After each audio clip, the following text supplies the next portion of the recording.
இங்க ஒருத்தர் ஐடி கம்பெனிக்கு தரை துடைக்கிற வேலைக்கு போறாரு. அங்க போய் தரையை துடைக்க சொல்றாங்க. அவருமே துடைச்சு காட்டுறாரு. சின்னதா ஒரு இன்டர்வியூ வச்சு அவரை வேலைக்கு சேர்த்துக்கிறாங்க. அப்ப இமெயில் ஐடி சொல்லிட்டு போங்க, நாங்க மெயில் அனுப்புறோம்னு சொல்றாங்க. உடனே அவர் இமெயில் ஐடினா என்னன்னு எனக்கு தெரியாது அப்படின்னு சொல்றாரு. உடனே அங்க உள்ளவங்க எல்லாம் இமெயில் ஐடி கூட தெரியாது, நீ ஐடி கம்பெனில வேலை செய்ய போறியான்னு கேவலமா பேசி வெளியே அனுப்பிடுறாங்க. அப்போ அவர் பாக்கெட்ல இருந்த 10 ரூபாயை வச்சு பக்கத்துல உள்ள சந்தையில வெங்காயம் வாங்குறாரு. அதை தெரு தெருவா கூவி விற்கிறாரு. அதுல ஒரு 10 ரூபாய் லாபம் கிடைக்குது.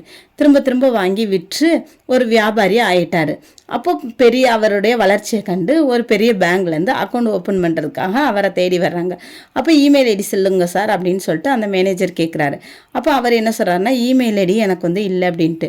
உடனே அந்த மேனேஜர் என்ன சொல்கிறாருன்னா, இமெயில் ஐடி இல்லாமே நீங்கள் இந்தளவுக்கு வளர்ந்துருக்கீங்க, அப்போ இருந்திருந்தால் எந்த அளவுக்கு வளர்ந்துருப்பீங்க அப்படின்னு சொல்லிட்டு. உடனே அவர் சொல்கிறாரு, அப்போனா நான் கம்ப்யூட்டர் கம்பெனியில் தரதான் தொடச்சிக்கு இருந்திருப்பேன் அப்படின்னு சொல்லிட்டு. இந்த கதையிலேருந்து நமக்கு என்ன புரியுது? அதாவது வெற்றி விலகி போகுது அப்படின்னு சொல்லிட்டு கவலைப்படக்கூடாது. நம்ம எப்போதுமே கடுமையாக உழைச்சோம் அப்படின்னா கண்டிப்பாக நம்மளை ஒரு நாளைக்கு தேடி வரும்.